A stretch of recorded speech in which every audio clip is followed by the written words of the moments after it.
Многообразие языков и культур, восходящих своими корнями к шумеро-аккадской, хатта-хетской, ассиро-вавилонской цивилизациям, как первому человеческому опыту общения свидетельствует о сущности человека на Земле, его большом стремлении быть понятым, не быть одиноким в этом огромном космическом пространстве.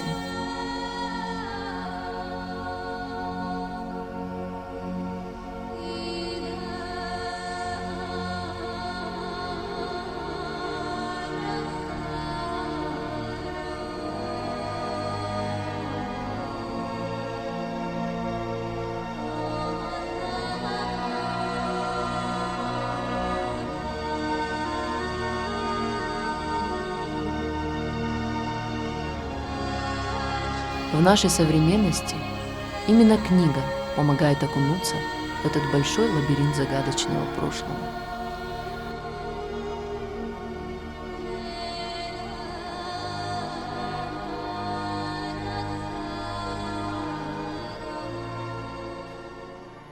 В Нальчике прошла презентация книги «Хатты в древних языках и культурах».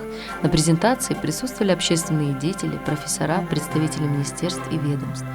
Авторы книги рассказали о создании ее и содержании. Гости приглашенные, друзья, коллеги, родственники, все те, которые не безразличны к нашей истории адыгской, к слову «хат». Если я скажу «хат хаурей», нам, думаю, эту фразу в этой аудитории не надо переводить. Если я скажу «хеджираха», тоже все хорошо известно. Но время, о котором я буду говорить, всю хатскую историю затронуть невозможно. Речь идет только о третьем и больше втором тысячелетии до нашей эры. Нам надо 2000 лет дойти до рождения Христа и потом вглубь углубиться на 2-3 тысячи лет. Хаты – известный народ Анатолии, Древней Анатолии, Месопотамии.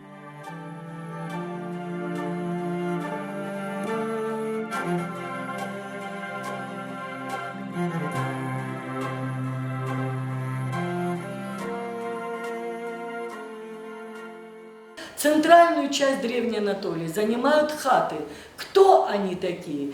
Если говорить о культуре, это носители, это бронзовый период, это они добывали железо, они могли его обрабатывать, они строили растительные каналы, они могли сохранять воду для того, чтобы в периоды засухи орошать человека и так далее, и так далее. Я не буду говорить о первом договоре, хотя считают, что хеты, а мы думаем, что первоисточники показывают, что это хаты. Первый договор между Муваталисом и Рамзесом II о ненападении, пакт, первый договор, который был заключен, это тоже хаты, не хеты, хаты. Почему? Конечно, в 2-3 словах здесь я не скажу. И хаты, которые могли строить вот это все, спрашивали мы друг друга, а почему они оттуда ушли? И на этот вопрос мы находим ответ и в Евангелии, то есть помимо археологии, истории, лингвистических исследований, ДНК-генеалогии, гаплотипы, гаплогруппы и так далее, мы обращаемся к Библии впервые, где описан хатский. Хетский пишет. Почему хаты хеты? Лингвисты знают хорошо, что хатское «а» переходит в хетском в «е». Лингвисты очень хорошо знают школу Трубецкого, пражскую лингвистическую школу, которая говорит о том, что не пустит язык к себе, если вы с одного языка переводите на другой язык, то язык, на который вы переводите, он будет диктовать вам. Недавно, совсем недавно, благодаря профессору Зинаиде Малхазовне Габуния, она нам показала одно выступление Вячеслава Всеволодовича Иванова, который говорил о сенсационном открытии второго хата. Это Месопотамия.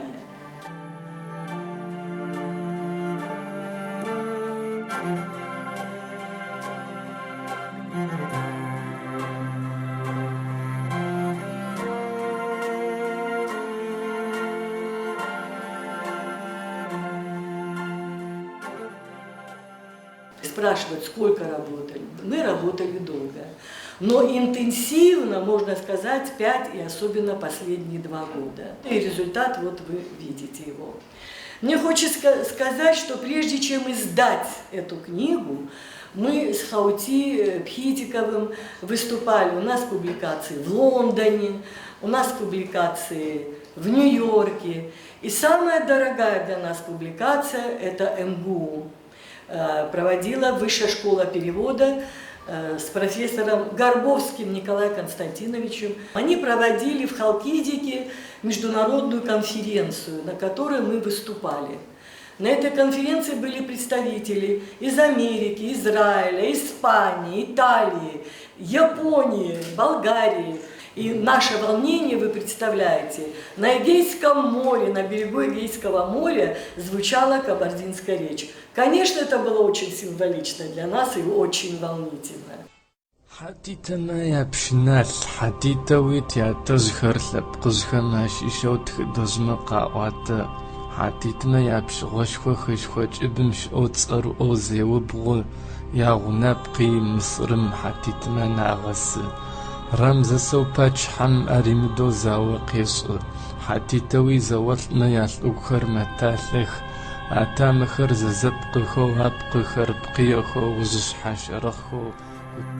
Китайцы сделали эту запись в октябре 2014 года, а авторы книги опубликовали в августе 2014 статью в Нью-Йорке, в которой дали перевод этого отрывка из старинной адыгской песни «Из 2 хатов наши предки». И наши ученые говорили о том, что это адыгская языковая ветвь. Но чтобы так язык можно было изучать, первоисточники, такой работы не было. У нас с вами открывается перспектива для исследователей. Этот язык, который мы переводили, а вы знаете, кабардинский очень сложно переводить, вот, дает почву для размышления для лингвистов, для историков, для уточнения каких-то событий. Мы даем клинописный текст, затем идет транслитерация на латинском языке. Я не думаю, чтобы среди нас ученые, которые занимаются, или лингвисты, или историки, чтобы не знали латинского языка. Эмиль Форер, которому мы впервые обязаны, швейцарский ученый, который делал транслитерацию, она дается на латинском языке. И вот эту транслитерацию на латинском языке надо читать с помощью кабардино-черкесского языка. Немаловажное значение при переводе клинописных текстов имеет соотношение смысла и перевода, связанных с семантической структурой слова. Как мы говорили выше, как говорил моя коллега, вопрос состоит в том, что в терминологии допущено очень много ошибок. Меня иногда удивляет тот факт, каким образом они пришли к такому выводу. Как они могли узнать, что было лидийское государство? Или же как могли они узнать, что была Мидия, если они не читают? Но читают, но каким образом они переводят? Лидийцы. Мы узнаем, кто такие лидийцы в Малой Азии. Там живет народ Наан, наанцы. И у них является столицей город Шад. Отсюда у нас Шадов, фамилия Шад. Как мы называем Древний Египет по-кабардински? Мыср. В клинописном тексте Энума Элиш под 111, по-моему, если я не ошибаюсь, там идет предложение Мыср. Всадники из Мысра. Значит, он существовал. Более того, в Египте царя называют Пш. А в клинописных текстах, как мы говорим, там говорит Галь. То есть, если мы переведем с кабардинского языка на русский, опаляющий взглядом. Более того, время. Нас интересовало еще время. В клинописных текстах то, что дается, даже взять тех же богов, также взять тех же государств. Например, ту же лидийское государство, тоже лидийское государство. Некоторые историки говорят, что она была лишь в VI веке. То есть его начало жизни – это основание VI век до новой эры. Но в клинописных текстах он датируется 2400 годом до новой эры. Смотрите, 2000 лет разница. Мы находим те вещи, которые говорили наши историки. Мы ничего не опровергаем. Мы доказываем, наоборот, что эти народы действительно были. Мы доказываем, что был народ Маан. Маан, то есть в ономастической лингвистике, они сохранились. В абхазской группе есть княжеский род Маан. Существует до сих пор. Дальше идем. Потихонечку начинаем копать, потихонечку начинаем переводить. И уже потихонечку мы понимаем. Но при переводе мы сталкиваемся очень со смысловым понятием, потому что прошло очень много лет. На сегодняшний день, если мы по-кабардински говорим «ха», то есть «возьми, унеси», в то время она означала «спаси». То есть меняется его смысловое понятие. Надо понять, кого унесли, кого спасли. Также встречается, я вам открою маленький секрет такой, боги. То, что мы говорим боги. Да, действительно, без богов ни одно клинописное письмо не написано, ни одно письмо. То есть сначала название Бога, потом все остальное. То есть впервые появляется Бог Ан, который сотворил человека. И в клинописных текстах человека называют Ха. То есть, когда Бог Ан создал человека, он его назвал Ха, человек. Потом это слово начинает работать. У нас префиксально-суффиксальное, то есть агглютинативный строй языка, аггативный. Она начинает работать, слово Ха. Меня зовут Хаути. Его зовут Хасан. Хабаша, Хаджаша, Хаишат и тому подобное. На сегодняшний день мы говорим Ха — это собака, да? Но сегодня подождите, посмотрите, если вы улице кого-нибудь встретите и назовете Ха, он с вами будет драться. Но мы-то не деремся. Название у нас-то существует. В кабардинской, адыгской языковой, абхазской языковой группе существуют те же названия. Хат, хатажуа, хатау. Каким же образом мы доказываем, что она у нас есть? Наши древние говорили, если рождался в семье мальчик, девочка и умирали в младенчестве, наши старики говорили, хацафавш, назовите его человеком, то есть в слове, что было ха, корень, чтобы слово ха. И образование клинописных текстов, то есть она корневая система. Понимаете, сначала появляется слово, а потом уже сюда префикс, сюда суффикс, и она начинает работать. Также слово ханца, хагваша и тому подобное. То есть прибавление начинает работать. Еще одна немаловажная вещь. В те времена, начиная с 3000 года, примерно где-то 2400 годом, всего лишь существовало 2000 слов. Посмотрите, как работает наш язык. У нас междометие «а» означает слово. А междометие «а» в любом языке мира существует.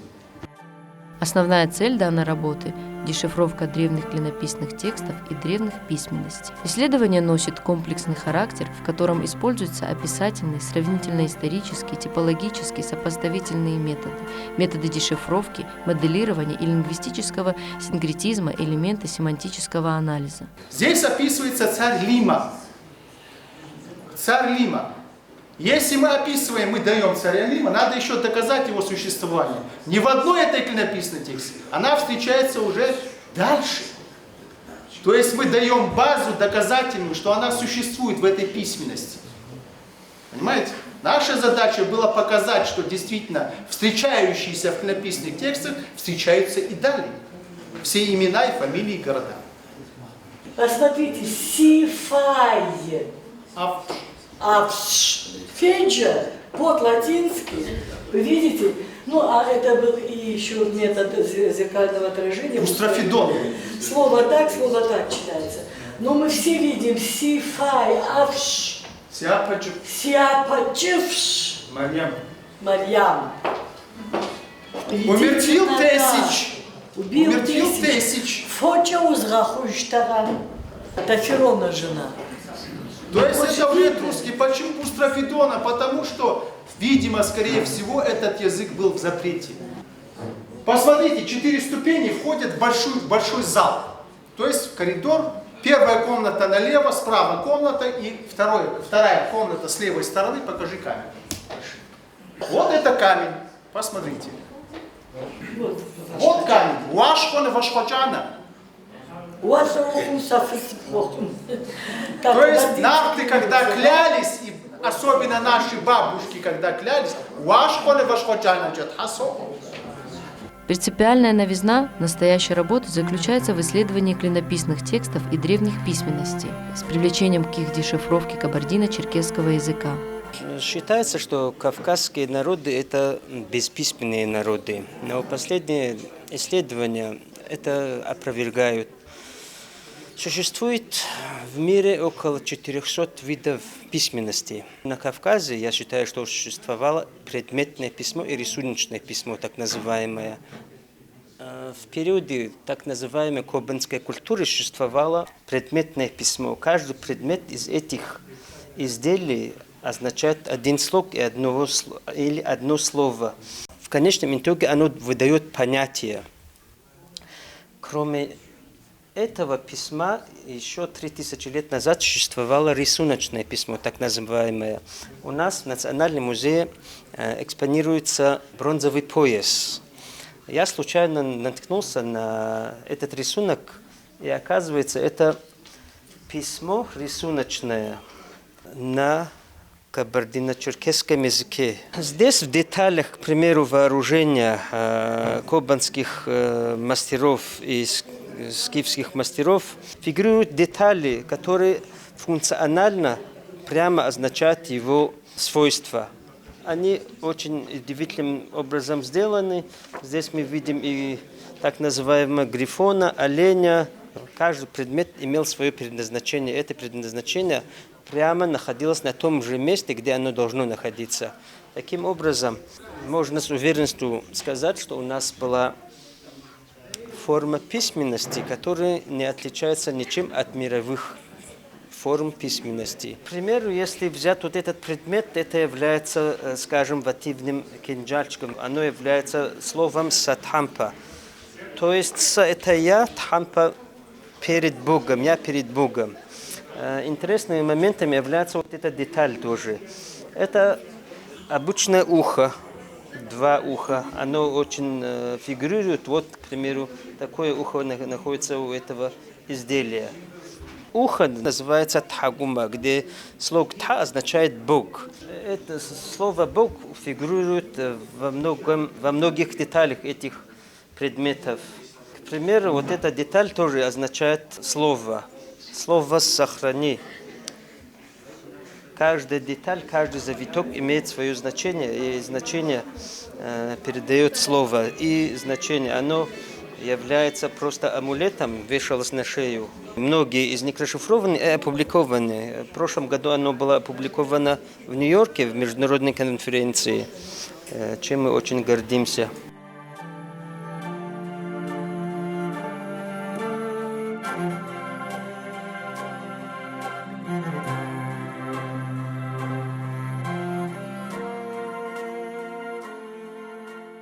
Нума. Кто же такой Нума? В Лондонском музее, то есть в Британии, хранится статуэтка, то есть диоритовая статуэтка, в которой описывается детство Нумы. То есть мы находим его там. Детство Нумы в клинописных текстах. Она прекрасно сохранилась и идет. То есть этот Нума был лидийцем. По национальности наанец. Наан. Маанцы, хаанейцы, ханна, рутульцы, то, что мы находим, таты, ахийцы, нынешняя, то есть Нахско-Дагестанская языковая группа, очень интересно. Нахско-Дагестанская языковая группа. Наши фамилии означают, как мой говорил отец, если ваша фамилия не переводится в том языке, в котором вы присутствуете, значит вы пришлый человек в эту языковую группу. Наша фамилия означает наше происхождение, господа. И мы показали это, что мы нашли 96 фамилий. И если мы находим в одном клинописном тексте несколько фамилий, они компактно на сегодняшний день проживают в одном селении. Это закономерность. Натовы, Ташуевы, если мы находим Натовы, Ташуевы, Шашевы, Шаджевы, они проживают в одном селении. Шамаховы, посмотрите, Шамаховы проживают то же самое в одном, то есть с ними находятся фамилии. Плуповы, Хаховы. Хах был городом. Был городом. Но Хатусу надо искать у нас здесь. И некоторые города, которые описываются там, надо искать здесь. Даба.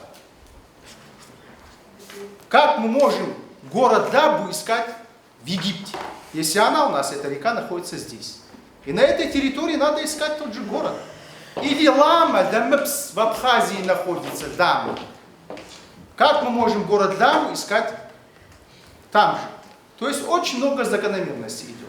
Или же описывается Чигемовы, Шаджам и Садат. Как мы можем Шаджам искать где-то в другой стороне, если она находится у нас? Или Бахус Хазиз Ямуджам.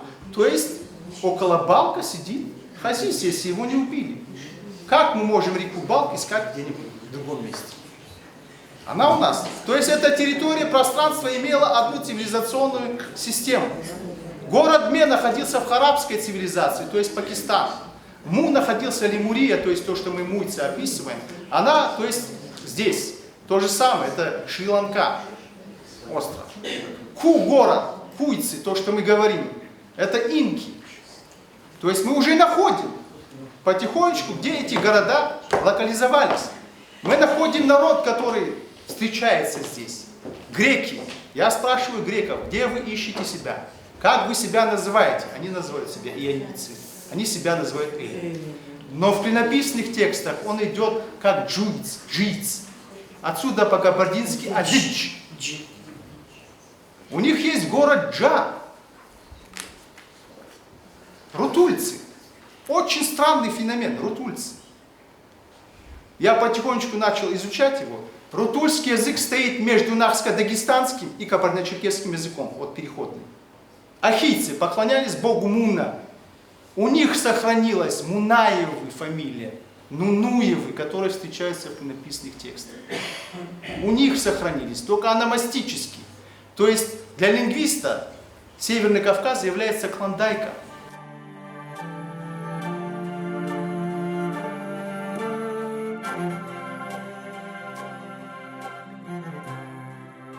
Я был на многих презентациях, где сборник стихов или роман кто-то издал. Они могут хорошие, но впечатление особо не производило, хотя это некрасиво так говорить. Это меня потряс. Вот я пролистал, это огромнейший труд, огромнейший материал.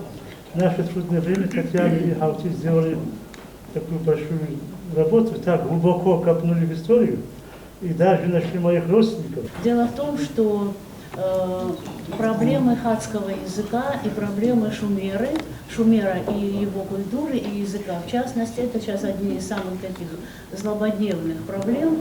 И кто только не пробовал читать шумерские и хатские тексты, все европейские языки, все азиатские языки, то есть крупные народы, они как бы делают это уже давно. Теперь, наконец, настало время и нам тоже попробовать читать эти тексты. Я считаю, что появление вот этой книги – знаменательное событие в истории адыгского черкесского народа. Это появление имеет историческое значение. Я думаю, что эта книга еще переживет века. Дело в том, что в 1995 году, будучи председателем исполкома Конгресса кабардинского народа, избранного съездом кабардинского народа, у меня зародилась такая мечта написать историю адыгского народа с древнейших времен. Некоторые присутствующие, в частности Желеби, Карнуков и другие, не дадут мне соврать, что была создана редколлегия и так далее, и так далее, и так далее. Я по этой проблеме ездил в Сухуми к Владиславу Ардиеву. Я имел с ним длительную беседу на эту тему. Знал, что надо было начинать с этой книги. Отсюда надо было начинать нашу историю. Вот эти тексты, ну, кабардинские, я вам скажу, я наизусть знаю. Почему? Потому что в аудитории со студентами мы прорабатывали. Мы смотрели сначала, вот как эти тексты действительно лет. И когда Каути все это вот, ну, идет, вы понимаете, это не просто так, это ничего просто так не бывает. Наверное, пришло время, когда надо читать действительно. Действительно, это большая заслуга Татьяны Масляной и Каути, которые, я вам скажу, ни день, ни два, ни ночь, ночами не спали, переводили. Они работали просто вот, как сказать, не отрываясь, поскольку это настолько интересно, настолько это захватывающе. Здесь присутствует цвет интеллигенции нашей республики и даже зарубежья. Я эту книгу получил неделю тому назад. Дорогие друзья, вы не поверите, я живу этой книгой. И я взял, прочитать, не могу отложить. Язык изложения настолько красиво захватывает, а там вникнешь в проблему, это что-то невероятное. Я поражен еще тем, что вы именно это описали с большим знанием законов лингвистики и развития языкознания. Вы очень хорошо, оказывается, знаете и историю. Это все просматривается, но самое интересное, какой труд. Сколько вы там расшифровали клинописных текстов. Это никто не мог. Тексты, которые не могли расшифровывать тысячелетиями. Я низко кланяюсь вам за этот великий труд. Восторг и удивление переполняло зрителей, ведь каждый из них разгадал для себя множество тайн, казалось бы, непостижимого, но очень интересного прошлого. Глубокую, огромную благодарность Каншаби Музариновичу Ажахову, который нам предоставил эту аудиторию, нам поддерживал, и морально нас поддерживал. Всем тем, кто нас поддерживал, все, кто нам говорили добрые слова, все те, которые с нами вели различные дискуссии, большое спасибо.